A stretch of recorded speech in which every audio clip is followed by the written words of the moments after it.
So hari ini kita ada dua ceramah, dua topik yang menarik dan bersaling kait dengan antara satu sama lain, which is associated with neurogenic bladder. So untuk yang topik pertama, topiknya ialah neurogenic bladder, definition, diagnosis and prevention of kidney injury among children with neurogenic bladder. Atau dalam bahasa Melayunya, undi kencing neurogenik, definisi, diagnosa dan pencegahan kerosakan buah pinggang di kalangan kanak-kanak. So penceramahnya ialah Dr. Selva Kumar Sivapunyam. Beliau merupakan consultant pediatric nephrologist dan Vice President of Malaysian Pediatric Association. Jadi, time's all yours. Floor is yours. Thank you, Dr. Chan. Dan semua para hadirin, selamat petang. Saya sebelum itu saya ingin mengucapkan terima kasih kepada Persatuan Spina Bifida Malaysia Sibiam dan DASH untuk menjemput saya untuk memberi ceramah pada pagi petang ini. Dan saya juga ingin mengucapkan selamat datang. Welcome to some of the Rotarians here. As I think I can see Rotarian Doris from my club dan juga Rotarian Kriben. Saya ingin menjelaskan, saya ada slide, tapi jangan terkejut, slide itu memang nampak teknikal. Saya hanya akan tunjukkan yang mana penting saja. Okey, jadi sekarang izinkan saya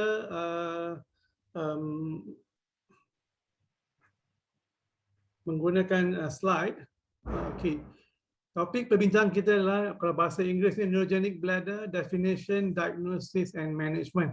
Management atau to avoid, to prevent renal failure, basically. So bahasa Melayunya, pundi kencing neurogenik, bagaimana kita mendefinisi, diagnose dan cara-cara pencegahan daripada mengalami kerosakan buah pinggang. Seterusnya, secara awam saya akan bincang bagaimana kita menghasilkan kencing dan buang air kencing secara normal. Seterusnya, kenapa kita dapat pundi kencing neurogenik, dan selepas itu kita akan bincang rawatan-rawatan yang boleh digunakan untuk seboleh-bolehnya mengelakkan pundi kencing itu tekanan tinggi dan menyebabkan kerosakan buah pinggang. Yang pertama sekali adalah clean intermittent fasting, dan juga kita akan gunakan beberapa ubat, macam saya rasa puan-puan dan ibu bapa yang ada anak yang kita gunakan anticholinergic macam oxybutynine. Okey, yang ini tak perlu. Okey, yang ini adalah otak kita, saraf tunjang. Okey, dan kita tahu spina bifida boleh berlaku di sini dan di sini. Tapi bila kita menghasilkan kencing daripada buah pinggang akan mengalir ke pundi kencing kita akan mengembang.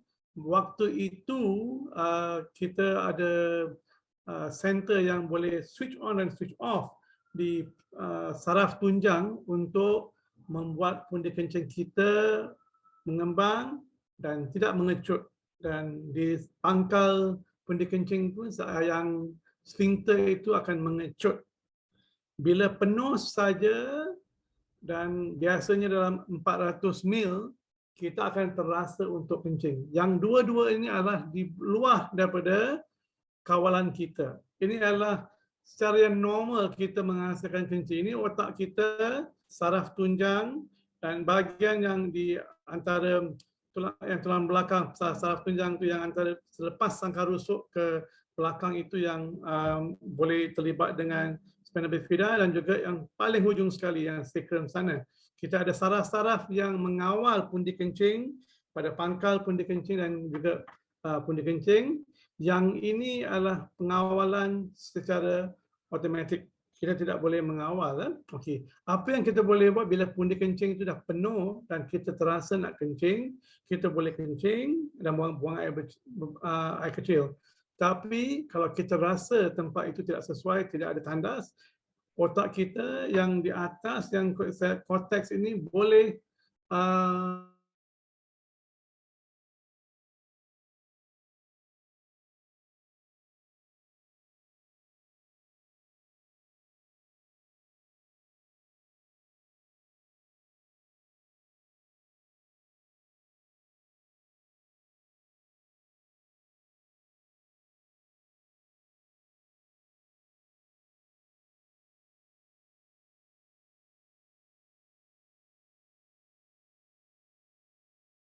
kita kena masalah, kita boleh berjalan dan sebagainya, tapi yang pasti terlibat adalah pundi kencing dan usus. Whatever lesions we have in the spinal cord or spinal bifida, the lowest form in the sacral region, even though we can walk well and do all the other things, ambulation, no problem, but we will have probably passing urine, and also what we're going to discuss now. So whatever lesion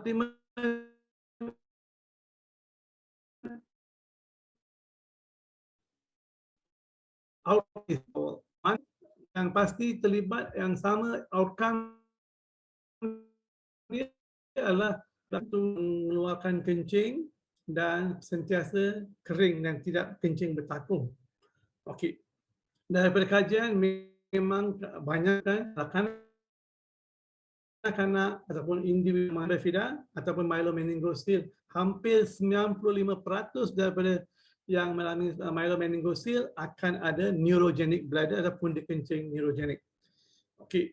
So kalau yang ini, kalau kita nak kencing secara sendiri tak boleh, voiding at will is never possible.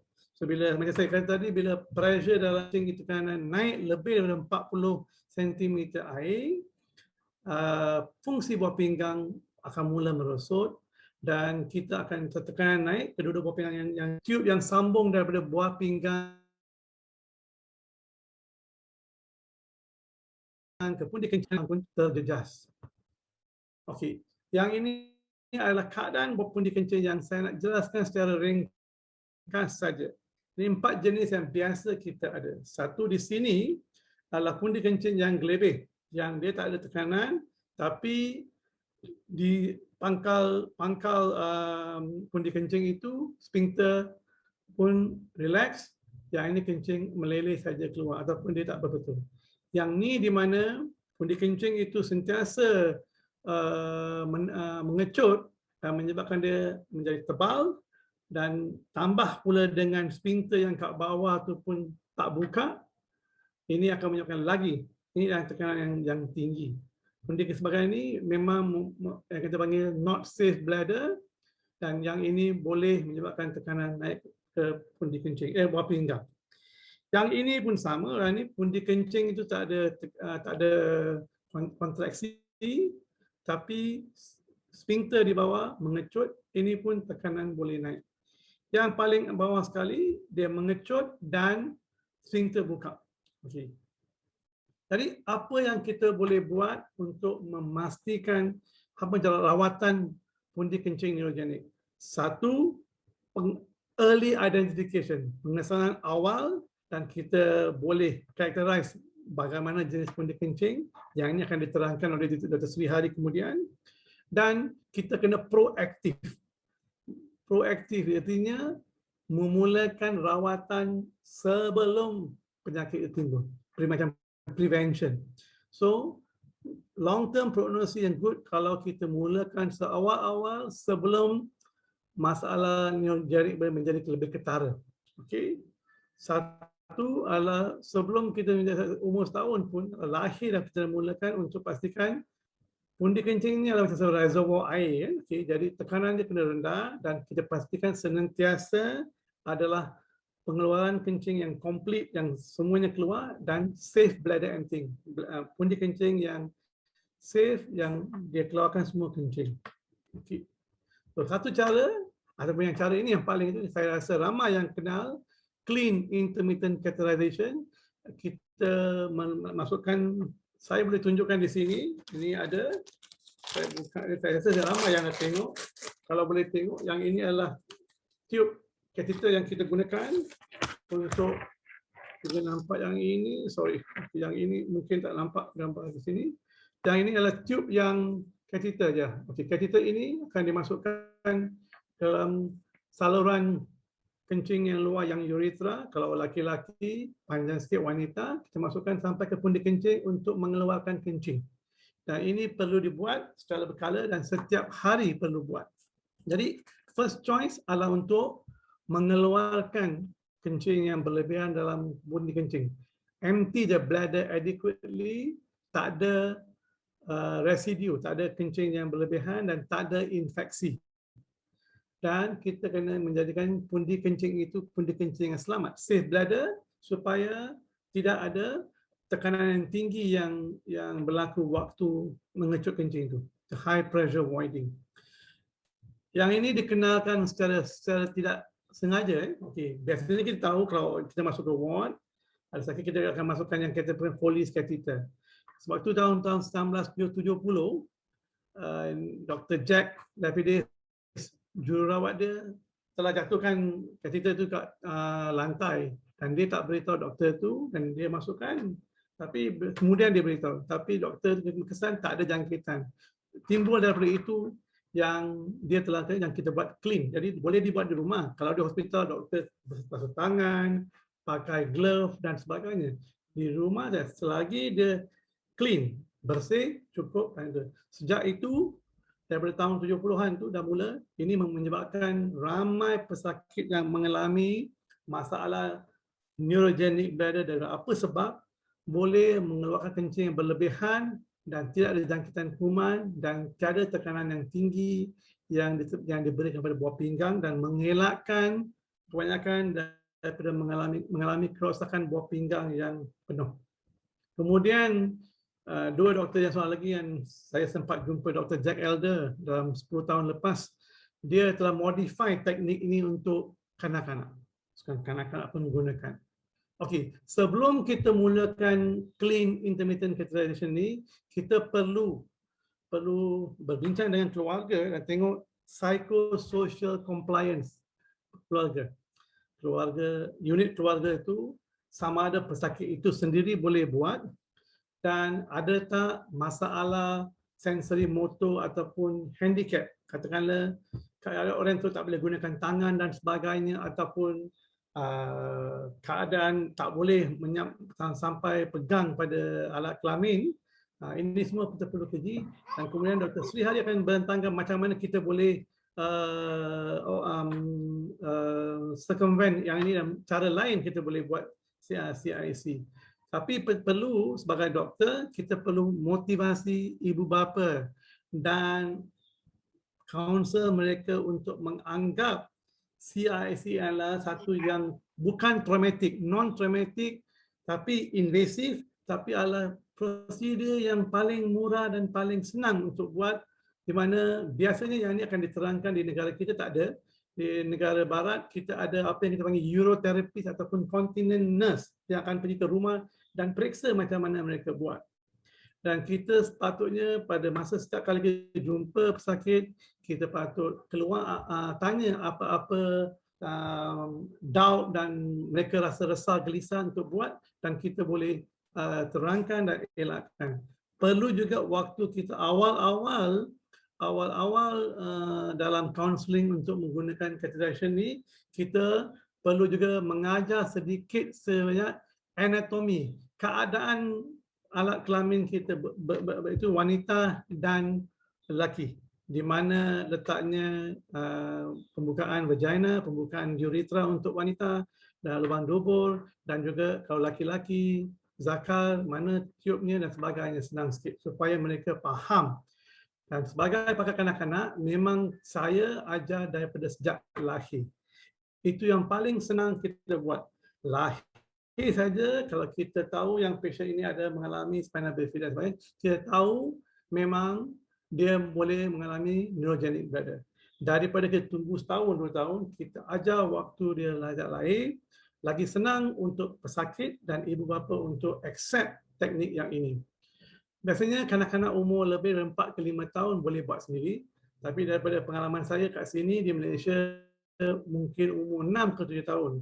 Dan kanak-kanak ini kita patut ajar untuk positive attitude terhadap keadaan tubuh mereka dan self-esteem. Dan ini yang perlu biasanya kalau seboleh-bolehnya seorang jururawat yang sentiasa kenal pesakit itu yang patut pantau setiap perawatan ataupun doktor. Jadi ada sefahaman. There's a mutual understanding between the physician or the nurse and the patient actually. Now, as I said, CIC is successfully used by parents, even newborns and infants, daily routine. Biasanya saya kata macam mandi, macam berus gigi, yang ini adalah satu rutin untuk pesakit-pesakit SB supaya mereka boleh menggunakan kateter ini di mana-mana pun boleh digunakan dan setiap waktu gunakan. Saya akan beritahu apakah julat berkala berapa kerap kita perlu buat satu hari. Jadi, okay, now. So, sebelum tu kita perlu tahu berapa banyak minuman yang air, fluid intake kita ambil, berapa agak anggaran undi kencing kapasiti dia dan pressure yang itu yang kita akan bincang masa Dr. Sri Hari akan bincang kurang daripada setahun. Infants, kita syorkan untuk buat 6 kali sehari. About 3 to 4 hours, 3 hours, 4 hours perlu buat. Sebab itu waktu adalah waktu kanak-kanak minum. Setiap 3 jam sekali dia akan minum susu. Kalau dah minum dalam setengah jam, kencing akan terjadi. Kalau kita tak buat,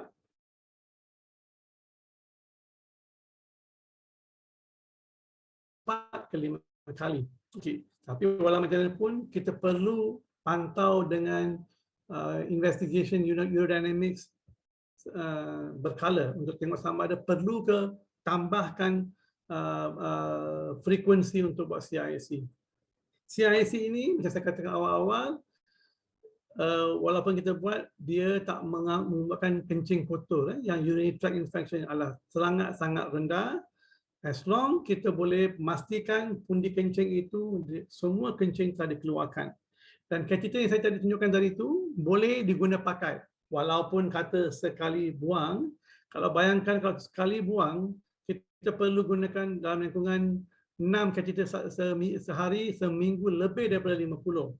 Oleh kerana kajian saya lakukan, terutamanya di kalangan negara-negara Asia, yang mana kateter itu boleh digunakan. Boleh digunakan, kadang-kadang kita syorkan 2 minggu. Tapi penjagaan tu penting. Selepas kita buat, kita kena pastikan kita buka paip air, letak di bawah paip air supaya air itu membasuh kateter itu. Pastikan kateter itu kering dan masukkan ada bekas yang kering dan boleh digunakan lepas 3 jam.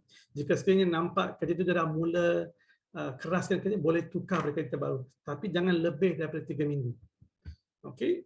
Dan walaupun kita dah buat yang itu kateter, tapi kita perlu ingat ada satu lagi organ yang di belakang pundi kencing. There's another organ right behind the bladder is the rectum and the intestine. Because of the neurogenic bladder, bowel pun, usus pun boleh jadi neurogenic, di mana kanak-kanak atau individu tak akan mengeluarkan najis seperti orang yang biasa. Biasanya najis itu akan bertimbun di sana dan bila ada tekanan baru keluar. Jadi kita perlu gunakan beberapa kaedah untuk mengeluarkan najis. Topik ini satu lagi bidang akan datang di mana kita perlu gunakan pelembut najis dan juga kadang-kadang perlu gunakan ubat lain yang untuk mengeluarkan najis. Kalau kita tak jaga pembuangan najis, CIC walaupun buat kadang-kadang mempunyai risiko untuk kencing bertakung dan mendapat jangkitan kuman. So untuk penjagaan neurogenic bowel, dia kena seiras dengan penjagaan usus. Both the neurogenic bowel and the bladder management should go along together. Then we have a very good effective therapy for patients with neurogenic bladder, terutama secondary to spina bifida. Okay. Ini adalah gambaran kita yang menunjukkan macam mana kita masukkan kateter untuk lelaki dan perempuan. Biasanya kanak-kanak yang infant, biasanya ibu bapa boleh letak di atas katil ataupun di any couch dan kita perlu buat. Biasanya awal-awal memang masalah sikit, kanak-kanak akan menangis. Satu kita pasti, kita tahu sebahagian daripada orang yang mengalami SB tiada sensasi di uretra itu. Jadi mereka tak akan rasa sakit tapi takut tu ada. Bila buat tu kita patut pantau. Praktis saya mengajar ibu bapa, saya akan berada di sana supaya memberi confidence kepada ibu bapa. Ibu bapa saya akan tunjukkan cara sekali, 2 kali, lepas itu ibu bapa akan buat dengan saya berada di sana. Dan kemudiannya ibu bapa akan buat sendiri, kita tengok. biasanya saya tahu ramai pada pesakit kita yang ibu bapa buat tidak mempunyai masalah. Walaupun awal-awal takut, mereka takut kata keluar darah dan sebagainya. Ada kali boleh, trauma itu jarang-jarang tu. Biasanya kalau kita buat. It's a very safe procedure. Ini ada banyak kajian saya buat ni untuk para doktor. Tapi ini saya nak bincang. Yang ini dibuat di Thailand di mana mereka tengok ada dua kumpulan, satu yang kumpulan yang kurang bersetahun dan satu kumpulan yang late treatment yang lebih daripada 3 tahun, di mana apa yang mereka dapat adalah grup kumpulan satu mereka mulakan pada 6 bulan, kumpulan 2 dalam lebih kurang lebih daripada saya rasa 3 tahun lebih. Tapi apa yang pentingnya adalah konklusi yang kumpulan yang awal dibuat mempunyai pundi kencing dan buah pinggang yang tak bengkak bergantung pada kumpulan yang mula lambat. Yang kumpulan yang mula lambat didapati mempunyai risiko yang tinggi untuk kreatinin naik dan urea naik, fungsi batuan rosak dan buah pinggang menjadi bengkak. Jadi ini jelas menunjukkan kita perlu mulakan CIIC seawal-awal yang mungkin. Bagi saya, jurus lepas lahir, newborn, kita terus ajar pada ibu bapa untuk buat. Okey. Yang ini semua tak perlu. Okey. Satu lagi ubat. Selain bila kita masukkan kateter, kita perlu gunakan pharmacology, sedikit ubat. Terutama yang saya tunjukkan tadi, pundi kencing yang asid mengerasan tu, yang ini untuk membuatkan pundi kencing itu relax dan compliance dia naik. So ubat yang kita gunakan adalah oxybutynin. Kita pernah dengar ubat ini perlu boleh dimakan. Di negara kita tak ada yang ada patch. Kalau yang gunakan patch tu dia macam di Australia, side effects dia kurang. Ubat ini adalah ubat yang akan membuat air mata kita kurang kering dan mulut kering ni memang kesan ubat tu. Okey. Dan konstipated. Tapi jarang-jarang kalau kita mulakan, okey kita continue. Ubat ni penting untuk meningkatkan compliance pada bladder. Okey. Saya rasa yang lain itu bukan tu. Ada doktor yang boleh gunakan botox, ini urologis akan gunakan, kita pernah gunakan untuk neurogenic bladder. Okey, yang ini surgical intervention, saya akan biarkan pada Dr. Sri Hari untuk bincang. Saya rasa mereka, Dr. Sri Hari akan bincang. Sebenarnya satu topik yang neurogenic bladder yang kateter ini boleh diajar oleh pakar urologis ataupun pakar kanak-kanak nefrologis atau pakar kanak-kanak biasa pun boleh. Okey. Paling konklusi saya nak beri take home message. Okey, yang penting adalah untuk mengesan diagnose awal dan kita recognize, kita rasa yang ini adalah golongan-golongan yang mempunyai high risk untuk masalah kerosakan buah pinggang. Dan kita perlu mulakan proactive management untuk mendapat rawatan yang komplit. Jadi artinya kita early treatment of high pressure bladder. Rawatan awal adalah penting untuk bukan saja mengawal fungsi buah pinggang dan juga untuk mengelakkan poor bladder compliance bladder yang kurang dan perlukan rawatan sejurusnya. Sekarang ni dengan menggunakan CIC, kita telah mengelakkan untuk buat yang bladder augmentation semua. Sebab pundi kencing itu sentiasa sihat. Lepas tu, saya kata Urodynamics itu perlu digunakan awal-awal dan berkala untuk tengok sama ada kumpulan yang berisiko tinggi ini menjadi lebih berisiko tinggi ataupun mereka mendata dan fungsi buah pinggang tidak terjejas. Okey. Jadi lagi sekali secara summary, ini adalah A di mana sphincter mengecut dan pundi kencing longgar. Yang ini pundi kencing yang unsafe, yang tak safe, so tekanan naik, tapi dia akan penuh, dia akan mengalir, dia senang menjangkitan kuman. Rawatannya senang saja, kita kena pastikan pundi kencing itu selamat dan kering. Hanya perlu gunakan CIC secara berkala dan hari-hari kena buat. Yang B adalah sphincter mengecut dan pundi kencing mengecut. Ini pun adalah yang paling tak selamat, yang selalu mendapatkan jangkitan kuman berkencing, tekanan tinggi, kerosakan buah pinggang. Yang ini kita perlu buat untuk jadi selamat dan kering dengan penggunaan CIC dan ubat. Yang ketiga adalah yang mana pundi kencing lebih, tak ada tekanan dan sphincter pun terbuka. Ini biasanya kanak-kanak ini akan sentiasa basah, pundik kencing selamat. Tapi kita juga mengajar untuk buat CIC supaya dia jadi secara sosial kering. Takkan kita nak biarkan kanak-kanak kita sentiasa pakai pampers, kita buat CIC untuk buat dia kering dan selamat, sebab ada masa waktu dewasa nanti mungkin perlukan operation yang akan diterangkan oleh Sri Hari untuk sphincter yang kat luar tu untuk mengetatkan. Bila kita mengetatkan, baru masa itu nak belajar CIC agak lambat. Kita awal-awal kita ajar. Dan paling akhir sekali di mana sphincter longgar tapi pundik kencing mengeras, ini macam kita Christmas tree, ini pun sama, kanak-kanak sentiasa atau orang individu sentiasa basah tapi tak selamat, tekanan naik. Yang ini pun kita perlu buat CIC dan makan ubat, dan bila waktu masa perlu buat pembedahan untuk mengetatkan sphincter kat luar. Okey. Jadi long term follow up penting. Kita dah jumpa daripada awal lahir sampai kanak-kanak umur 18 tahun, lepas tu kita kena pesan kepada doktor dewasa yang jaga individu ini, tolong jaga dan beritahu pesakit, jangan lupa tak jumpa doktor. Sebab biasanya waktu ini bila jadi remaja dan tak gunakan tu, risiko untuk kerasukan buah pinggang ada. Sentiasa kena buat dan kita kena follow up pesakit secara berkala, buat ultrasound, buat pinggang, buat Urodynamics, dan juga mengambil air kencing dan mengambil darah untuk memastikan fungsi buah pinggang sentiasa selamat supaya tidak kita mengalami kerosakan buah pinggang. Okey. Sekian, terima kasih. Thank you. Thank you very much, Dr. Selva. There is a question in the chat box, but I think we can take it later. Later, yep. So moving on, saya akan memperkenalkan speaker kita yang kedua, Mr. Sri Hari Singaravel. Beliau adalah Senior Consultant Pediatric Urologist and Surgeon, and topik beliau ialah Surgical Management of Neurogenic Bladder. Persilakan, Mr. Sri Hari. Hi, good afternoon, everyone. Thank you for having me over for this chat. And I think this talk is more of a continuation from where Prof. Selva has left it off.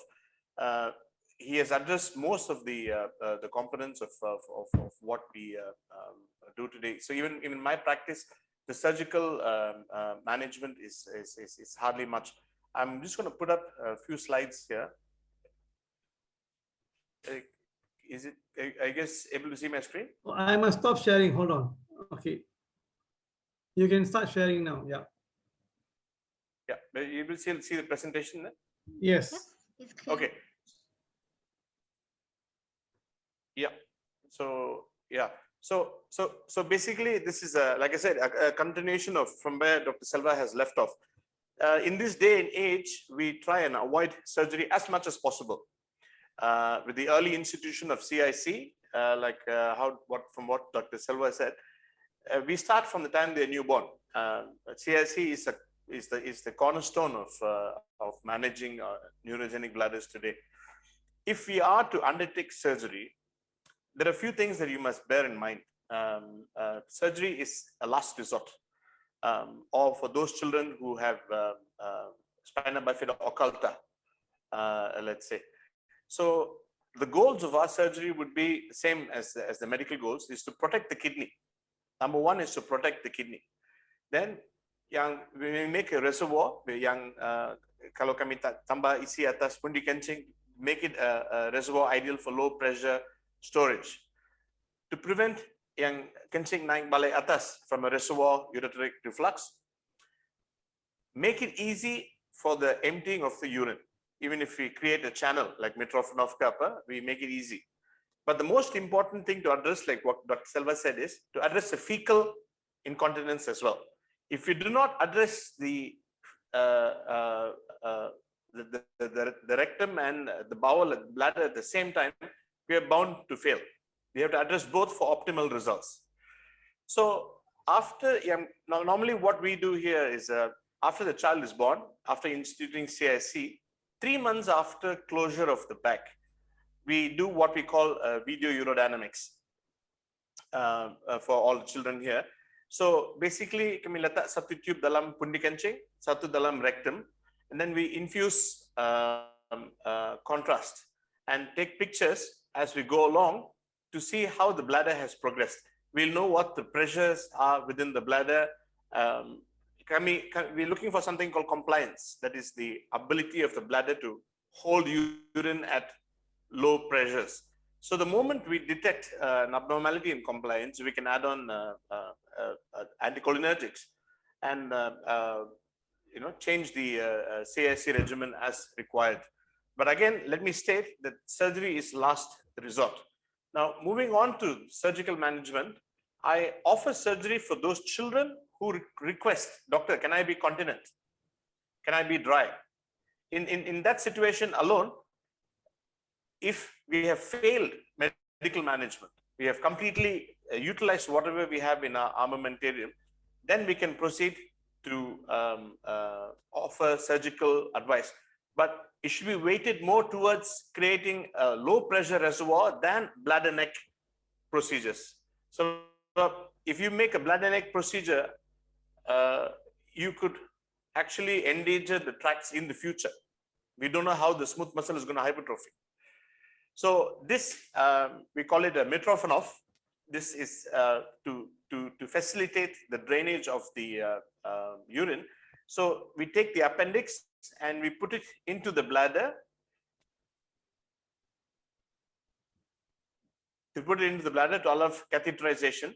This is the same thing which is done for the bowel in the same sitting. We call it Pangal Mace procedure, so that the patient can then wash out the feces through the stoma given to remain dry. Because after we have protected the kidneys, the next thing that we want is continence, social dryness. So if the patient wants to be dry, then we offer these two, Mitrofanov and antegrade continence enema at the same time, with or without a bladder neck procedure. So this is how it will look like if you're just giving a mace plus a Mitrofanov. But it's been ages since I actually did one, because with the recent trends, we hardly see any children who require both of these together. So as much as possible, kami cuba avoid augmentation because it has got a lot of complications. This is a classic picture of augmentation where the bladder is cut and then we put a cap of intestine on top of it to make it bigger, to be able to hold more urine at low volumes. So this is how the end result will look like, where the colon or the intestine sits on top of the bladder. This is same thing. This picture is so that you guys will understand what I'm talking about, is to increase the capacity of the bladder. I don't know how else to explain this, but what we try and avoid is bladder neck procedures. Bladder neck procedure kami boleh buat untuk orang who have established that they can do a good CIC, that they can very well complete the emptying of the bladder. For those people, despite those procedures having been done, kalau they're still leaking, then we can offer a bladder neck sling. I don't do bladder neck intravesical procedures, but we can take a sling from the patient's abdominal wall, the muscle, and just loop it around the bladder neck to provide a certain level of continence. And the last thing would be an artificial urinary sphincter. This is what we do in males, but again, this is literature has proven that 50% of these will fail within 5-year period. So it is not an easy undertaking to give an artificial urinary sphincter, but this is again avoidable if we have followed what Dr. Selva had to say from the start. Good CIC, regular emptying of the bladder is more than enough to give you social continence, and surgery should be considered a last resort. I just thought I'll keep these slides very short to the point, and I'll have more time for questions from the audience. Yeah, is there anything else would you like to add, Dr. Silva? Can I invite you in here? No, okay. I mean, same thing.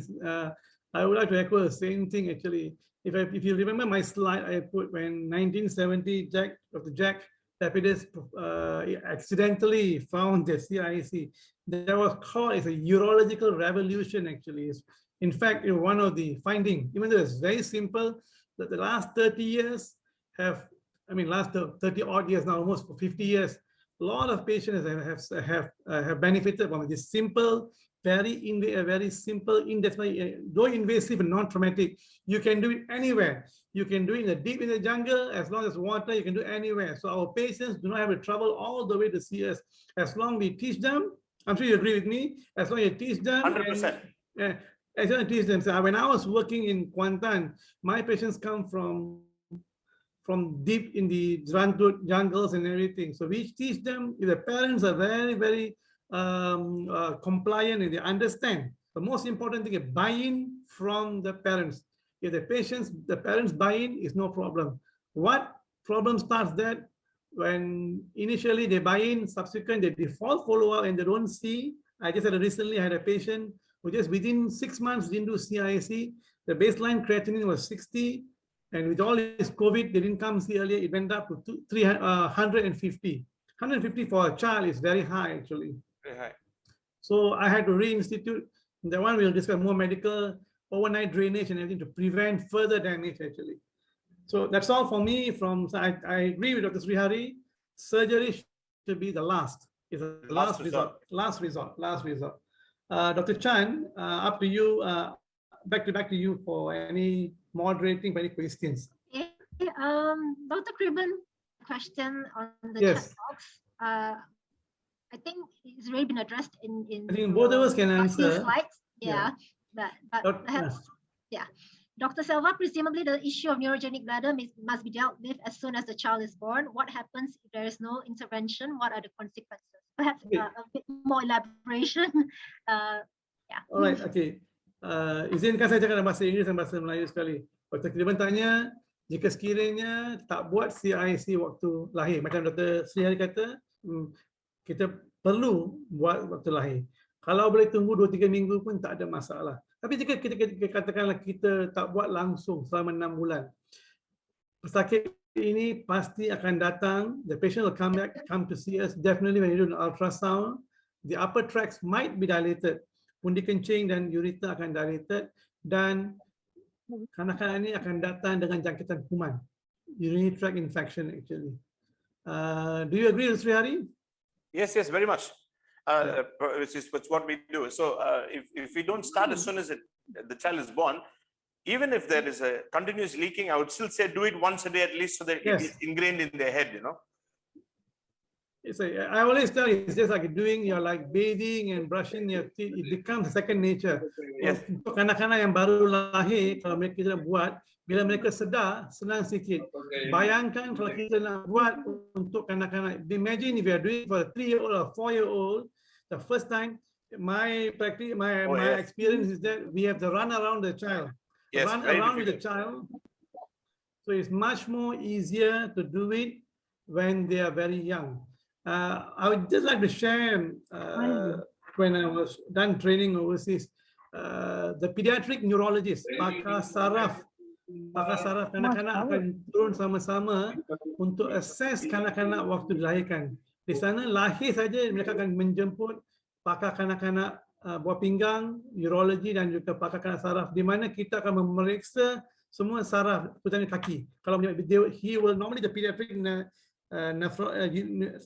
neurologist will mark all the dermatomes and see where is the weakness and assess, and together with us every 6 monthly or 3 monthly we will see the progress of the child, because as you know, this is a dynamic thing.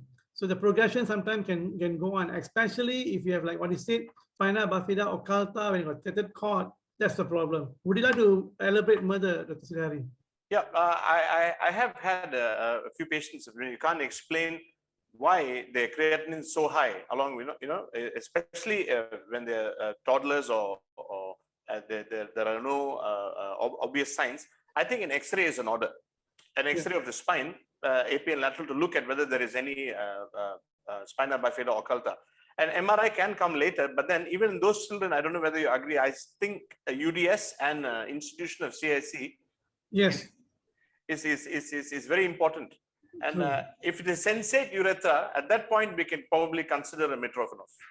A sensate urethra. Yeah, because when sensate urethra, the patient will feel pain. They can rasa sakit and they won't do it actually. Yep. Another thing, we can use an ultrasound, at least for newborns up to 6 months old. If you have a good radiologist and ultrasonographer, they can give you a good picture as well. Yep. Any other questions? Any questions from the floor? Para Haji? Ada soalan tak? Soalan ada?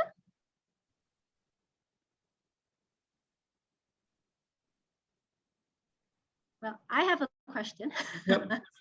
Okay, untuk bagi ibu bapa, okay, it's great kalau ibu bapa tu memang boleh belajar and buatkan CISC untuk anak-anak mereka sejak lahir lagi lah. Tapi kalau let's say lah keadaan psikososial tu agak susah sedikit, kedua-dua ibu bapa pun terpaksa bekerja, anak pun dihantar ke rumah pengasuh. Rumah pengasuh pun ada 5 anak, 5-6 kanak-kanak di sana. The pengasuh pun susah nak cope untuk buat CIC untuk anak SB beliau. Would you recommend CBD, continuous bladder drainage, instead pakai tube dengan bag terus ke atau bagaimana? How would you advise parents with these difficulties? Would you want me to take this question? Yeah, go ahead, Srihari. Go ahead. I don't believe in continuous bladder drainage. Yes, same thing. At least the parents, when they will see the child twice a day. Dia akan pegang Buddha 2 kali satu hari. Do it then. Do the CIC then. And if you're worried about deterioration, we can add on anticholinergics. Yes. Okay. All right. My take. Yeah, please. No, I would like Dr. Silva to continue on that. So my take, same thing. I don't believe in continuous bladder drainage.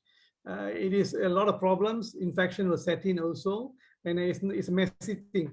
So agreed. Kalau tak boleh buat 4 kali, buat 2 kali pun tak apa. Actually, when you said about going to the caretaker, I've done a few times, especially kanak-kanak yang duduk di orphanage. Okay, I had 2 patients who were in orphanage. So I brought in the workers in the orphanage to the hospital and told them the importance and asked them, please do it, because these kids were coming in very regularly with problems, and the upper tracts were getting more damaged. The only way is to prevent that actually. So there was some ada permakanan bila orang yang jaga kanak-kanak ni boleh buat sekurang-kurangnya 2 ke 3 kali sehari. Dan sebab apa? Bila kanak-kanak ini menjadi besar, macam saya kata, umur 5 ke 6 tahun kita ajar dia untuk buat. Sebab this is something they have to do for a long time. So they must be independent. We must tell them to respect the body, good self-esteem, and it is to prevent them from getting renal failure. If these kids, because you must understand, most of our SB patients have no problem with cognitive function, so they will learn. For those with problem with cognitive function, that's a problem. But how about that? Those who are with cognitive problem, I mean, our SB patients who can converse well, and they say if it's having a bad hydrocephalus, shunt, and got mental retardation. What is your take on that? I think it's a responsibility of the parent. Parents, okay. Yes. End of the day, it's your child. You know, you have to live with it to a certain extent. But there are 2 questions on the board. I will take the first one. How often would you recommend repeat ultrasounds or urodynamics? From my practice, I do it first year of life every 3 months, second year of life every 6 months, the third year of life once an ultrasound if the CIC is being done properly. Urodynamics, I do it once 3 months after the back is closed, and if necessary in a year's time if I'm instituting anticholinergics or other medications. Other than that, it is not. Urodynamics is an invasive procedure that does not need to be done on a regular basis. Whereas ultrasound, we can even do bedside, you know, and there's no harm in doing ultrasounds as often as you think you need to. Agreed, actually. I think that's the same way what we do. And whenever you monitor them, if they're coming with frequent infection or the creatinine creeping up, I will always immediately get an ultrasound done, actually. So the second question, I think. Yeah, much second mana question dapat- they ask about where to get mana dapat CIC catheter.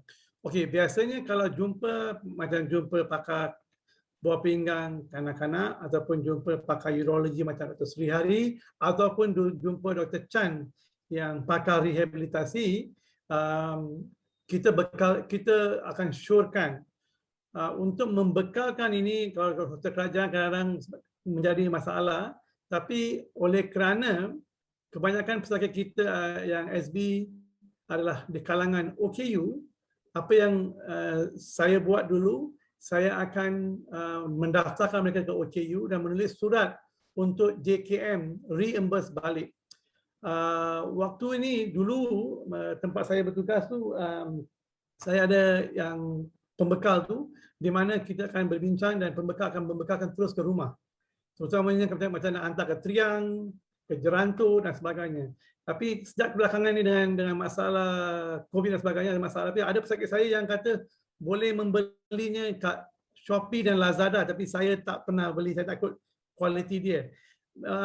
Macam yang ini, yang saya tunjukkan ni, yang ini agak mahal, dibuat di Malaysia, di Penang dan di Taiping. This is from Taiping in Penang. I met them in SP. Kriban, remember Krishna? Yes. He's been contacting me, but I told him it's a bit pretty expensive for Malaysians actually, but it's quite good actually. But right now we have Coloplast, Nelaton, and I think we can, Coloplast, it costs about, I think, RM1.80. It all depends on the US dollar actually. So, but apa yang saya buat, what I do, I refer to JKM and ask JKM to reimburse the patients actually. Or if you are a government staff, we write to JPA and JPA will reimburse later. But the Chan, now, because last time when there were not enough, dulu tak ramai yang pakar rehabilitasi. So kami sekarang buat. Sekarang saya pun tak ajar CIC, pakar rehabilitasi ada, macam Dr. Yusma kat Kuantan, Dr. Chan kat Kota Baru, kita kata JL boleh tengok. Yes. We have one as well. We have a catheter, Yes. which I can actually last you for 6 months to a year if you look after it well. A self-lubricating silicone. Yeah, I've seen that. It comes with a folder. Yes. Yeah. We've had it for many years here, and it's about 75 ringgit a piece. It lasts for a good 6 months if you look after it well. Self-lubricating, no need to go look for a jelly and stuff. So that option also is available. Maybe next time kita kena buat show and tell macam dulu kita primary school. I think next time when you do a lecture, we'll do a show and tell, like primary school. That's a good idea. That's the Yushin catheter, right, Mr. Srihari? Sorry? Is that Yushin? I don't know. I got it from Korea, South Korea, about 7 years ago. Okay. So we've been using that. Okay. Yeah. All right. There's Mr. I've got a question. Or is there somebody else first? Yeah, Encik Nazri has had his hands raised for quite a while. Quite some time. Yeah. Encik Nazri. Dan, hold on. There's another question there on the chat box about pain and sensate catheter. Dr. Srihari, you want to take that question? Well, if the child is, if this is a typical question for an older child. Yes. Because if you have instituted it from birth, they usually get used to it. Yeah. So for older child, yes, I've yet to come across, but if I can only offer a surgical solution of a Mitrofanov in my limited experience. So Dr. Selva, for those kids who. Similarly, we try. Actually, the pain is very much. It's an fear actually. If you lubricate very well and anything, you can do it. But again, if you are doing it from young, they won't think as it's because the kids will learn to adapt and get used to it. Kalau kita mulakan yang umur, I started one on a child with 10 years old, a missed sacral agenesis was a nightmare because I have to keep on running and he won't do it. In fact, at one point, I think we were thinking of doing a Mitrofanov because his upper tracts were getting damaged. That's the only way. So, and Mitrofanov. Satu lagi, Mitrofanov adalah untuk kanak-kanak yang obese. Kita kena faham, yang spina bifida is terutamanya yang tak boleh berjalan, yang on wheelchair, eventually one of the complication is you will put on weight. When you put on weight, you cannot flap and lift and see your perineum, tempat alat kelamin. Yang ini pun perlu buat metrophone. These are the things that we would sometimes really discuss as surgeons. Mr. Srihari, right? Yeah, that's right. In this Okay. situation, is whether the parents can't carry the child, put them to the bed, you know, in those kind of situations. Okay, I want to share with you. I've got a patient who is in Toronto. She's 22 years old now. She has completed SPM and she's going to college now, actually. With CIC. But then, unfortunately, she's got caudal regression syndrome. And mother has to carry her often. Now she's on a wheelchair. But as I'm saying, they can go to school. So we write, kita tulis surat pada sekolah. Kadang-kadang cikgu tak faham. So kami tulis surat pada sekolah, minta sediakan tandas, toilet bowl yang bersih. Kalau kanak-kanak biasa pun tak suka tahan kencing di sekolah sebab tandas kita tak bersih. So untuk kanak-kanak macam ni, kita sediakan walaupun waktu pelajaran pun kita buat, atau dia perlu buat CIC, pergi ke tandas dan buat CIC. Satu cadangan saya, setiap sekolah yang baru, patut sekolah itu menyediakan tandas untuk disabled person, Dr. Chan, right? We are pushing for it. Any disabled person, whether it's a cinema, whether it's a cafeteria, whether it's a school, any public building, we should be disabled friendly. Yes, we should be. Yes, Nazri. Ya, Encik Nazri, silakan. Okey. Selamat petang, Doktor. Saya cuma ada satu pertanyaan. Bila baby itu lahir dengan spina bifida, mereka parents tu tak tahu sama ada anak mereka itu perlu CIC atau tidak. So adalah menjadi kewajipan untuk doktor beri penerangan yang lebih awal supaya mereka tahu anak mereka tidak boleh mengeluarkan air kencing secara semula jadi. Tetapi ada juga di antara golongan SB yang boleh mengeluarkan air kencing mereka secara semula jadi. Mereka tidak ada masalah. Jadi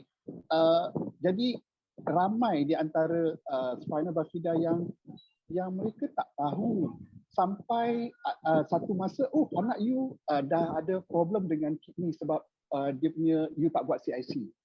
So agak malang lah bagi keluarga yang begitu sebab mereka tidak diberitahu bagaimana untuk mengajar, untuk mengetahui bagaimana anak kencing. Bila doktor tanya, anak you pakai pampers, pakai, ada berat tak? Berat. So mereka ingat anak mereka itu normal, tetapi sebenarnya anak mereka ada sedikit lah, mungkin ada leaking ke atau mungkin keluar tapi tak habis. Srihari, you want to take a question? Yeah, like what you said, I think I hope what you have told today, what we have said today, reinforces this on every doctor who examines the child. Yes. And educates the parents and tells them that this is your responsibility. The child can't pee, please help him pee. You know, so like I said, it all comes back to this. I hope they learn from today's talk. Yeah, like what Encik Nazri says, some of them can pass urine, but they don't understand. They don't completely empty the bladder. Actually, that's the idea. Yes, that's the idea. So if you start from young, so what normally I tell my neonatologists, if you have a child with SB, please call me on the day after delivery. I want to sit down and talk to the parents, actually, whatever busy, because that's the best time to talk. Not to, I mean, of course, they'll refer to a nephrology clinic. It'll be 3 months down the line, actually. It's a bit too late. So we want to see. And especially in centers where they send the patient to a neurosurgeon in a different place, actually. And after that, there's a gaps in care and the patient hilang daripada tu, and then they come later. It's difficult. So I find that sitting down, one sitting won't be adequate. You need to get the trust of the patient. Sometimes what I do is that I get model patients and model parents to come and talk to the patient. That's why Sibiam is important, because Sibiam is consists of people who have children or they themselves as SB, and they can relate to the new patients. It's a saling tolong sama tolong actually. If a patient who has SB have gone through the difficulty of not doing CIC earlier and developing upper tract damage, these are the people who should tell that you should institute as soon as possible. It's a culture. It's a culture. If everyone understands, I don't blame the parents. It's a culture where physicians who are managing these patients should also tell that actually, and we should be talking in unison that that's the treatment of choice for SB patients. I completely agree with you. It's when the neurosurgeons see it and then they completely forget to include us. So I say, when you see this child, please, I'd like to sit and talk to the parents. Otherwise, they don't understand the gravity of the situation at all. Yeah, exactly. I have a girl who is in Klang Valley. I told her to join SB, they didn't join.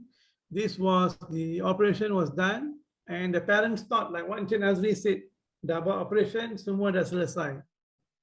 And then forgot. And they thought the child was having a diapers, okay. 9 years, she came in hypocalcemic fits and high urea and creatinine. Upper tracts were all damaged, CKD4 actually, because at 9 years old. What I'm saying is that if we start earlier, we could have easily kept the creatinine and upper tract damage to minimum. Some, as you said, when they are born itself, they already have upper tract damage, especially very small bladder and low compliance bladder. Right, Dr. Srihari? And like you said, this year, as of this year, we have actually started urotherapy services. Oh, excellent. In PPM, and we have a nurse who we actually sent for training, and she's back. And we do advise on toilet training, and for parents who have issues with doing CIC, they can come over anytime. And okay, untuk benefit yang mendengar, macam Dr. Srihari kata, urotherapy satu yang kita baru-baru ada di sini di negara barat. Urotherapy adalah part of the team actually. Penjagaan kanak-kanak ataupun the individual spina bifida adalah bukan seorang saja, it's a team care, multidisciplinary approach. Walaupun kita dapat CIC, kadang-kadang kita ada infection, batu karang dan sebagainya, semua pun perlu jaga. Saya selalu katakan, primary physician as a pediatrician adalah conductor of the orchestra. So he conducts the orchestra and he says, urologists do this, nephrologists do this, rehab do this, and we work in together to form a nice music and for the patient actually. Whether this is benefited the public or not, I believe that this is benefiting the nation because we are coming together. Yes. At least we are coming together in unison, and to say that, hey, this is what needs to be done. Because it's something potentially, I mean, SB is not treatable. I always tell my parents, sometimes they get offended, it's not curable, but the management can prevent a lot of things, and the management must be instituted as early as possible. Yes, completely agree with Dr. Sabra. Yes, any other questions? Siapa lagi nak tanya soalan? Hai, selamat petang, Doktor. Yasmin. Ya, Puan Yasmin. Hai, saya ada pertanyaan berkenaan yang pembedahan untuk undi kencing tu. Usia yang paling sesuai untuk buat pembedahan tu usia berapa tahun? Ataupun terus lahir macam tu? Sorry sebab saya baru je join Zoom meeting. Okey, pembedahan apa tu Puan Yasmin? Okay, isu dia sekarang ni, anak saya Muhammad Amar, dia memang lahir dengan cytogenesis deformed conus modularis. Jadi baru-baru ni dia di-refer ke urologis memandangkan dia ada isu untuk tahan air kencing. Dia boleh toilet train untuk buang air besar. Tinggal lagi dia still pakai pampers, memandangkan dia boleh kencing tapi dia tak boleh untuk kontrol. Dia just menitik aje. Kalau dia boleh tahan pun, bila time dia keluar bilik air, dia tahan sekejap, and then bila pakai pampers, dia akan terus keluar air kencing dia. Okay. Jadi buat CIC buat dah? Buat CIC, tinggal lagi bila pakai tube tu, air kencing tak keluar. Bila cabut tube, air kencing keluar.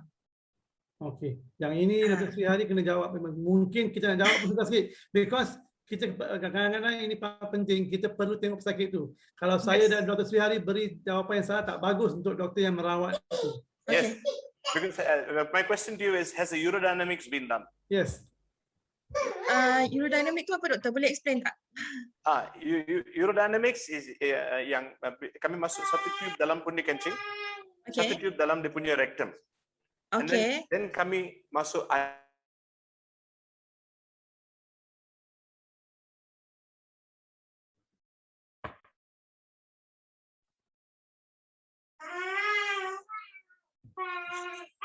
Muted. Oh, okay. No, so urodynamics tu untuk tengok pressure pun dikencing. So kalau pressure and also we do EMG to look at the pelvic floor resistance. So kalau dia memang tak ada resistance untuk pelvic floor semua, of course you'll keep leaking. You'll continuously be leaking. But yang question I want to ask you, like I said, our answer might not be you know, it might affect the doctor who's treating you, but the question that we want to ask you is, has urodynamics been done, or at least has a post-void residue? Lepas CIC ultrasound dah buat kau, berapa kencing dah tinggal dalam? Itu Ultrasound memang buat di Hospital Tengku Jaafar setiap 6 bulan sekali. And then baru-baru ni previously bulan 4 ada buat MRI, 3 bulan 5 hari tu ada jumpa pakai urologist dekat Hospital Kuala Lumpur. Dia ada buat yang apa yang doktor cakap tu. Kalau yang itu maksud doktor, memang dia ada buat. Kalau pakai urologi Kuala Lumpur tu dah buat, saya dengan pakai urologi Kuala Lumpur kita selalu bekerja sama.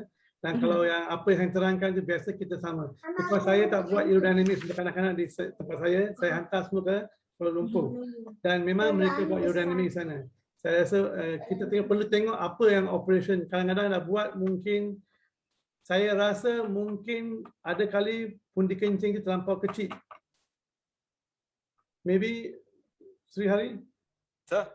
The bladder could be very small actually. Exactly. So we don't know whether unless you do urodynamics. Yes, yeah, can be very small. Berapa umur anak puan Yasmin? 6 tahun. 6 tahun. Okay. So I don't know how she slipped under your radar, sir. Maybe yang itu urodynamics tu penting. Kalau you tak buat urodynamics, we will not be able to. Kami tak boleh cakap macam mana.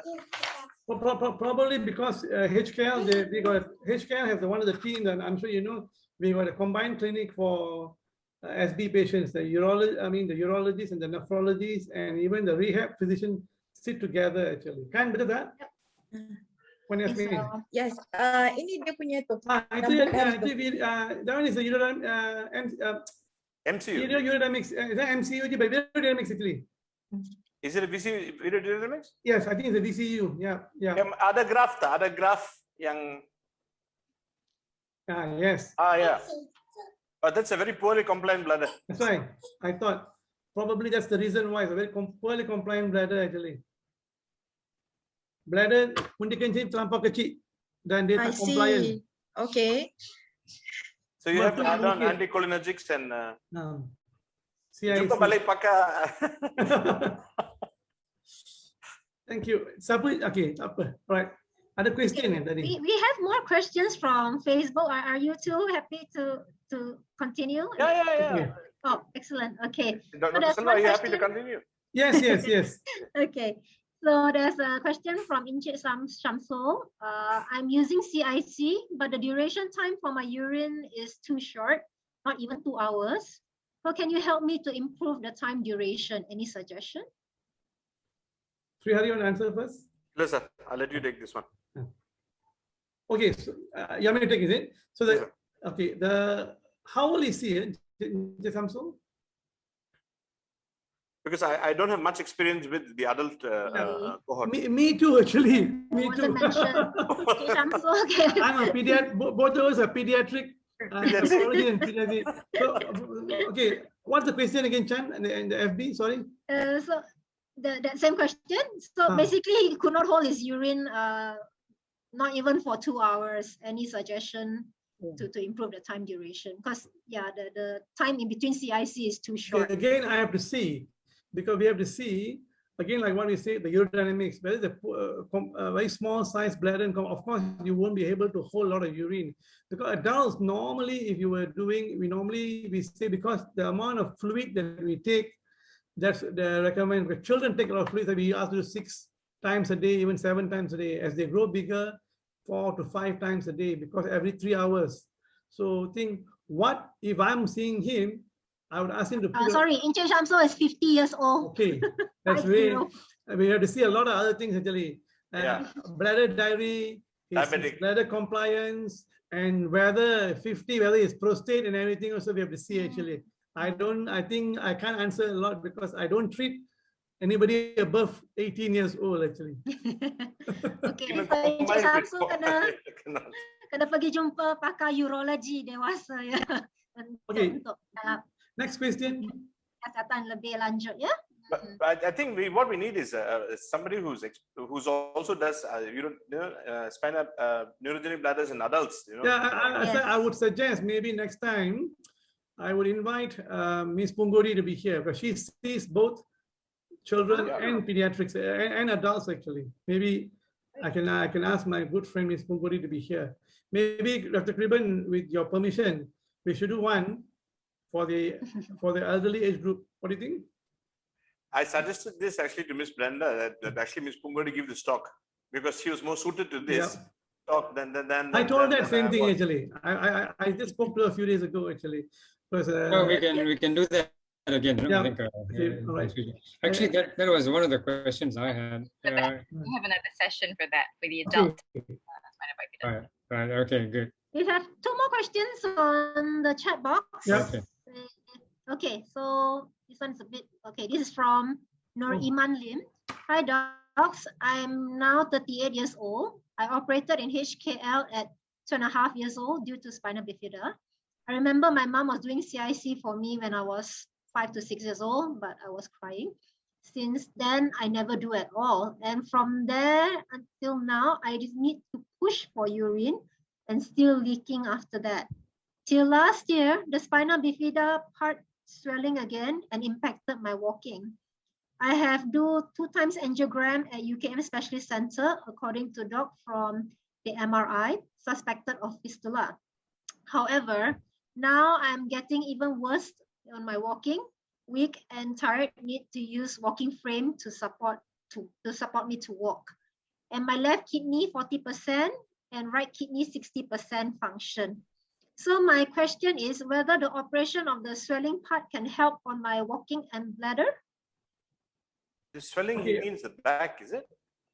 I would assume so. Probably Dr. Hari, it's with the area where the 2.5 years old, they would have closed it. I'm not sure whether it's an open myelomeningocele or a lipoma. But from what I mean, I don't know, I'm not seeing him, and we need to see a lot of things. Exactly. But swelling could be a fistula, or even could be a tethered cord. The way tethered cord can occur anytime actually. Whether the tethered cord release actually, I don't know whether the Nur Iman is seeing any neurologist or not. I would suggest to see a neurologist and urologist. Judging from your 40-60 must be a DMSA done. 40-60, probably your I think the 40% would have been a lot of when you have what they call neurogenic bladder, you can have reflux. It's same, you could be refluxing and your kidneys are scarred on the 40%. And it's leaking because I think he's using the Crete manure. Yes. We don't advise Crete manure now actually. Crete manure is not, if we are doing CIC properly, I think Crete manure is not. The other thing, they have to look at your bowels again, whether you're emptying your bowels regularly. Sri, you want to add on anything, Sri? Yeah, you're perfectly right. Sir. The kidneys is you're going to increase risk to your further damage to your kidneys. Crete manure, you increase the pressure on top, and I think Nur Iman can check whether he's seeing any regular doctor. I would advise strongly that you should see an adult neurologist, or sorry, neurosurgeon. I'm sorry. Yes. And also a urologist to settle this actually. I'm not sure what is your renal function. Even though the DMSH of 40 and 60, we need to know what is your baseline creatinine and everything. Yeah, that could have happened even when he was younger. Yes. Okay, thank you. Another question from Che Ari. I am 42 years old, spina bifida since birth, CISC since 2006. Been diagnosed ESRF in 2015, 6 years ago. Is there any possibility that my neurogenic bladder is surgically fixed? Sri? So there's no surgical management for your condition. So the only thing is, if ever you go in for a transplant, the person who's doing the reservoir should make it a low pressure reservoir. Yeah, I agree with you because in fact, transplant in a patient with neurogenic bladder is always a challenge to the transplant surgeon. Yep. Because we can't, the kidneys can do everything. Okay, if the bladder is not assessed properly, that's why whenever we are assessing for transplant for the recipient, we always have to do urodynamics regularly and look for everything that we don't want the transplanted kidney to have problem, the same thing as the native kidney. So, but fixing a neurogenic bladder, there's nothing much except what the CRE said. If you're transplanting, then your reservoir must be. Yeah, he's 42 years old and he's been doing CIC since 2006. That means you have missed the golden period actually. Yes. As far as CIC goes. You were diagnosed ESRF in 2015. I don't think there's any surgical treatment for the bladder, sir. No, Yeah. Okay. Ari, so 2006, the one, I said this is something that, I mean, we are not looking at the past, but we must look forward, and all our new patients should have CIC done as soon as possible when they're born, actually. So they can. Yeah. Okay. Yeah, thank you. Any other questions dari para hadirin sekalian? Yeah, Dr. Chan, I had one. Okay, yes, for Dr. Dr. Value. The last one. Yeah, Doc, you mentioned that the bladder enhancement is done, but there are complications. Yeah. You know, when we visited Delhi about 2 years ago for an international SB conference, we met up with our Indian counterparts running the SB organization there. And it appears that they're doing quite a lot of these enhancement surgeries for teenagers, SBs who are teenagers, so that they can basically increase their social mobility to about 4 to 5 hours, Yeah. increasing their, socializing, I suppose, yeah. So is that something which is offered here in Malaysia, or Okay, Kriban, is there you're breaking off, Kriban. patients which you've mentioned? Bladder enhancement, or is the tightening of spine? Continence. Continence. Dr. Silva, Yeah, you're breaking, Kriban. Yeah. Okay. I mean, from what I understand, I mean, Dr. Srihari can help me. I mean, what we do, if we increase compliance, like what is the bladder augmentation, what we call a clamp cystoplasty, actually. Basically, you bivalve the valve and you want to increase the bladder to increase the reservoir and reduce the pressure. But you still have to do CIC and everything. Yes. So you have to do more regularly, actually. But from what you're saying, if the teenagers, for them to be socially continent, without doing what, like Dr. Srihari said, you do a sling and everything. Even you do a sling, you still have to do CIC. Yes. If not, basically they do less and they still have to do CIC, but they are continent, especially teenagers and everything.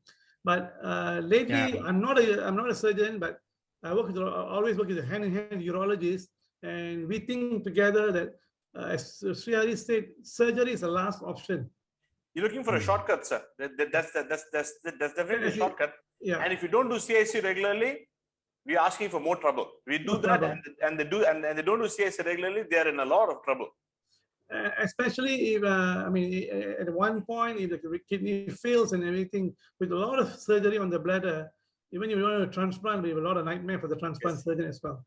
Yes. Yes, we can offer. Your question was whether we offer this. Yes, but I'm saying that the same result can be obtained by CIC and anticholinergics. The continence can easily be obtained by CIC and anticholinergics. I've got patients who do CIC regularly. They have completely CIC along with good bowel management, whereby they don't have to use diapers at all. I mean, we have seen some children coming in and even adults coming wearing diapers. The idea of doing entire thing is that to have the autonomy to the patient. That means these kids should go to school as normal as other kids. And because when they are having diapers and this leaking, as you know, self-esteem goes down and the other kids will shine away. That's not the idea of instituting CIC and good bowel management. Before they get to school, we must ensure the kid is not wearing diaper at school. Yeah. Agree with me, Srihari? Yes, 100%, 110%. So recently there was a 5-year-old parents from UK. Child operated at birth, nothing instituted. Child is on diapers, and they came to see me saying the school will not accept them until if they're off the diapers. All we had to do was Urodynamics, start the child on CIC, and now the child is so happy to have the CIC done. You know, he's got asensate luckily, but urethra, but they're just so happy just to do the CIC, good bowel management, and he's dry for a good 4 to 6 hours. He can go to school without wearing diapers. So good 4 to 6 hours. Then because we can plan before going to do school, you do a CIC. You carry your catheter in the school. If just you got an accident, you can always do it in the school. You come back and you do a school. It's a regimented thing, a process. But when you start with young, these kids will take it as part of parcel of growing up actually. But if you start late, they will do it with resistance and burnout, and compliance is poor. They don't understand it. They don't understand it actually. That's why we need the rehab physicians very much into it earlier actually. In fact, I think Srihari, you must bring this kind of patients to come and talk to our other patients, because these are good success stories actually. Yeah, exactly. So among our medical professionals as well, there needs to be an awareness and cooperation with each other. Yes, very much so. It's quite, because a lot of places, the different departments are working in silo, unfortunately. Yes, my aspiration as a pediatrician, not as a pediatric nephrologist, as a pediatrician, most hospitals, major hospitals, you should have a combined clinic, because I don't think so this patient should come one day to see the urologist, one day to see the pediatrician, and one day to see the rehab physician, all the occupational therapists and everything. These parents are all breadwinners, and this kid needs to go to school. So we should arrange one-day clinic where they see all of us, and when we give the consultation, it's a unison consultation that everybody doesn't contradict each other, and the patient is, the management of the patient is catered to that patient. Even though management SB patients can be generic, but we have to tailor-make each patient's management, because it involves how the family, what is the patient's makeup and everything is very, very important. If you don't want to lose your patients on follow-up, you have to do that. Then it will be very good. But unfortunately, except for HKL, I think we have a combined clinic. I think Sri, you have a combined clinic. Yes, we do, sir. We do, sir. So UM have a combined clinic. So when you have a combined clinic, it makes it easier. So idea is that's what one of our idea is that all the major hospitals should have a combined clinic to make it more accessible for these patients, because they are going to grow up to become productive adults, and we need to do that. And I get very upset sometimes, our fellow colleagues, when they refer late to us. When they refer late to us, we can't do much actually. We can't do much. What we are doing is salvaging actually, and buying time. I don't want any of patients who are on braces on a wheelchair to end up doing dialysis or doing CAPD. If you want to, their productive good years, the 20, 25 years, they should be productive actually. And these kids and these individuals, they can go to school, they can complete their education, they can go to university and become productive individuals. That's what the idea should be. If there's one take-home message from this, from Dr. Selva's talk, is please start CIC early. Please, from the time you're born. Yeah. That's about. Yeah. And yalah, sebab pentingnya persatuan Sibiam, persatuan seperti Sibiam, sebab apa yang kadang-kadang parents pun tak tahu atau tak terfikir pun nak tanya kepada doktor semua. Yang ni para parents di dalam Sibiam ni boleh tolong sesama sendiri. Kalau tak pasti, boleh rujuk kepada doktor-doktor yang berada dalam Sibiam, yang kita boleh sama-sama ikhtiam bantu keluarga sakit spina bifida. Jadi it's very important lah. Kalau yang tak kenal, jangan malu, tengok masa tunggu dekat waiting area untuk jumpa doktor. Ni muka ni tak kenal, patient baru ke? Berkenalan sahajalah dan wawarkan persatuan Sibiam, because actually self-empowerment education is very important. Yang kita providekan perkhidmatan di hospital is important, but it doesn't just stop there. It's a continuous learning, and kita belajar bersama-sama. Belajar seorang-seorang ni susah. And may I see Dr. Purani there. Dr. Purani? Yes. Dr. Purani. From HKL. Yeah. Is she there? I can see. I didn't. Yes, yes, I'm here. Okay, do you want to give anything, any input as a pediatric neurologist? I know you gave a talk few months ago. No, Dr. Silva, I'm fine. Yeah, just, yeah. So the combined clinic is very important. I mean, I've been telling that for a long time, the combined clinic must be everywhere. Unfortunately, because we can't have all the disciplines, but one thing good is that I must always say the pediatric rehab, I mean, the rehab physicians with interest in pediatric or this kind of patients are now available in most major hospitals. Last time in East Coast, we don't have at all actually. Now even Kuantan, Kota Baru, Kuala Terengganu, we have. And they are the one who makes children with SB, individual SB, their life more manageable. Yes. Thank Thank you. you. Thank you, sir. Okay, if there are no more further questions, I'll just wrap this session up. I have a question. Oh, Nur Iman, a question. Nur Iman. Yeah, just now asking yes, a question. No, I just wanted to ask if the CAC doing regularly, can it be back to normal as normal person lah? That is your normal. That is your normal. Meaning for whole life lah. Yeah. Unfortunately, sir. But that's, Unfortunately. Yeah, because now I'm 30 years old, but I never do the CIC since small lah. As I say in the chat box, I'm crying. I remember my mom is doing for me. So since then I never do until now. I never do. Right. So my urine also got leaking. Right. But I never use Pampers because when I go to toilet, right, after I finish, then a while only they leaking, but just a bit lah. This is what just now we said, the urodynamics would help and the post-voiding residue. So what we do normally in the urology clinic, they have this ultrasound that you can just pop it to see the abdomen and see. Yeah, I did. They say my kundi kencing is no close. They always open. Okay. This is the one. You see the diagram that I showed you. I'm sure your renal function is fairly okay. What is mean, doctor? Kidney function. You're not a kidney function. No, my left 40%, right? 60%. 40%. What's the creatinine? 40%, 60% is okay, actually. Yeah. But now at 50 years old already. No, but your creatinine. It's a creatinine.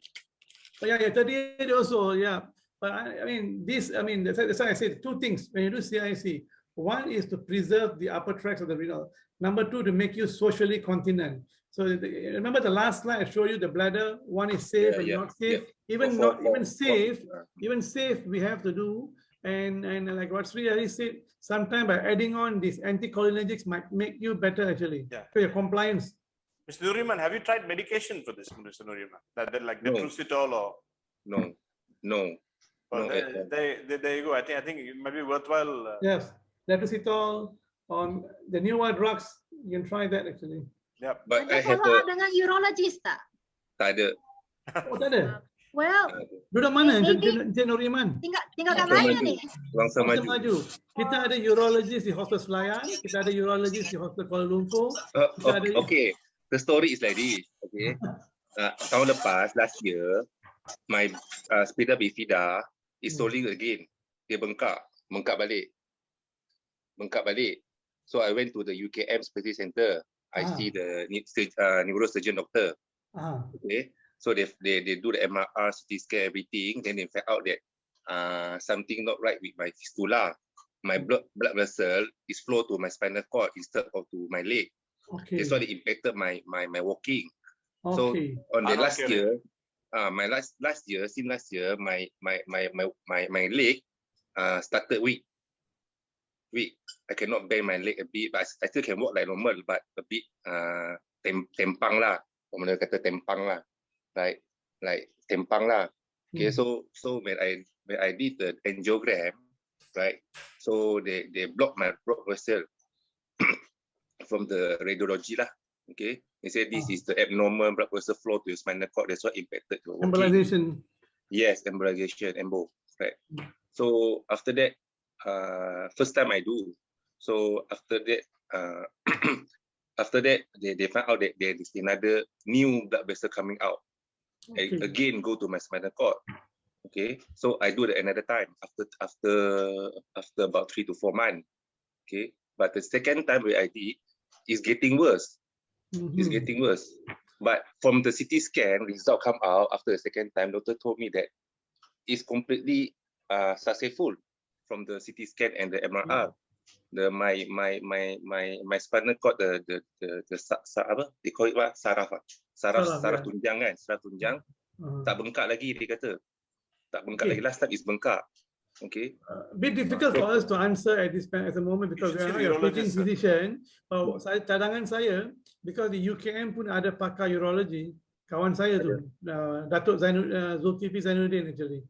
I seen Dr. Jagan. Okay, mungkin jumpa Dr. urologist kat UKM. Sorry to disrupt. Actually, I saw this patient. I saw Iman. This is my. With him about because he didn't know that he had spina bifida until last year. Okay. He wasn't aware that what he had was a spina bifida. So that happened 38 years ago, of course, in HKL, where probably not many knew about spina bifida. So Iman, that's why I suggested you have to see a urologist sebab kena buat urodynamics. Tengok keadaan budi kencing, compliance tu maknanya elasticity buah budi kencing macam mana, fungsi buah pinggang, urologist akan periksa, and then most likely dia akan suruh buat urodynamic study, and then kalau masih ada macam masalah incontinence maknanya kencing keluar sikit mungkin kena lagi ubat dulu. I think you see a urologist actually. So Brenda, you can refer him to the urologist in UK. Yes, I have. He was thinking about it. Kan Iman? Next Tuesday. All right. Okay. Good. Good. Thank you. Okay. One last question. It just came in from Facebook from Madam Mala. My daughter is born with spina bifida. She is now 19 years old. How to train her bowel? Sometimes I notice she gets loose motion before she gets a period. It lasts at least 2 days or more. Her periods are irregular, a few months once. I think this question should be taken by Miss Brenda. A rehab physician.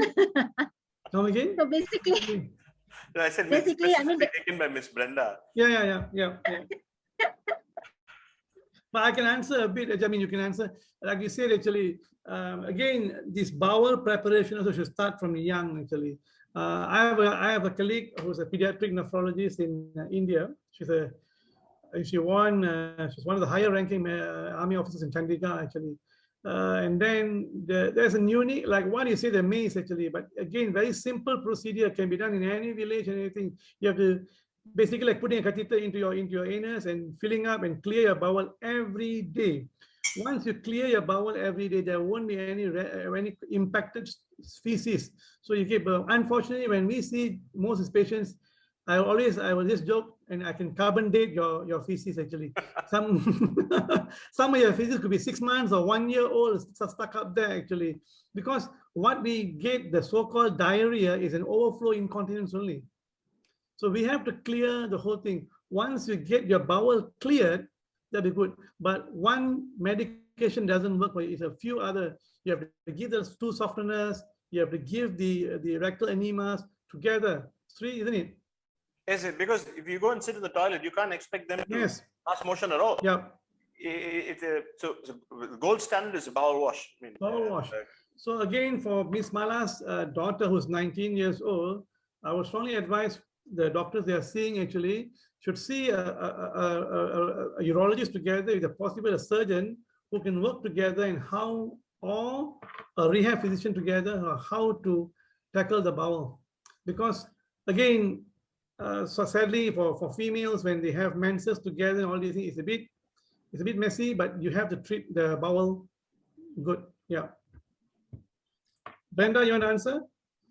Yeah, so this one, she complains of loose stool before the period, right? So it's probably a cyclical problem.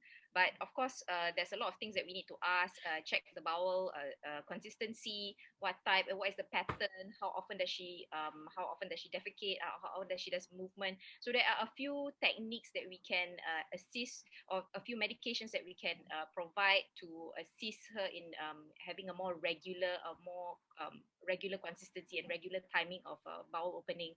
So that will actually be covered for next month's talk, because it's another separate big topic on its own.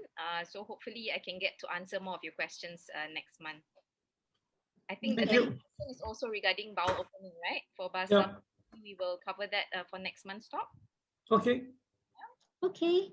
So as for Madam Mashita as well, who is asking on the chat box regarding her son needing to do the Valsalva maneuver multiple times for bowel opening, perhaps we can discuss more. But yes, as Mr. Sirari has replied, Valsalva maneuver is basically the maneuver to increase the intra-abdominal pressure. That is the wrong thing. Yeah. Creep maneuver. Creep maneuver. Yeah. You need to Okay. do I'm not sure what is. Okay. No Anyway. power, have to have a hand to like me, I need to push also. I cannot normal. Basically, you're increasing your intra-abdominal pressure. Yes. Okay. So anyway, thank you so much. Thank you so much. Kumar and Mr. Thank you. Had a Sirari good session. for your time. Yes. Thank you, Dr. Selva. Thank you, Sirari. Thank you so much. So harap-harap semua mendapat banyak manfaat daripada ceramah ini. So seperti Dr. Brenda beritahu, bulan hadapan ialah topik Neurogenic Bowel, ya. Di management spina bifida patients. Ya ini ya. Okay. So tarikhnya pada 24 Julai hari Sabtu jam 2:30 petang juga. So bersama Dr. Brenda juga akan bersama Dr. Brenda ialah Puan Nur Aini binti Selamat juga. So yang ni person with spina bifida juga yang akan berkongsi pengalamannya juga, ya. Dia seorang pharmacist di Klinik Kesihatan Putrajaya. Jadi I think it'll be good because as both Dr. Selva dengan Mr. Sihari emphasize tadi, memang neurogenic bowel, neurogenic bladder ni memang datang dua-dua bersama-sama. Tak boleh jaga bladder tapi tak jaga bowel, tak boleh. Kena jaga bowel dengan bladder sekali juga, ya. So hopefully we get to see each other again. So sampai kita jumpa lagi. Terima kasih. Okay, bye-bye. Thank you, bye. Bye-bye. Terima kasih. Terima kasih. Thank you, Doktor. Thank you. Bye.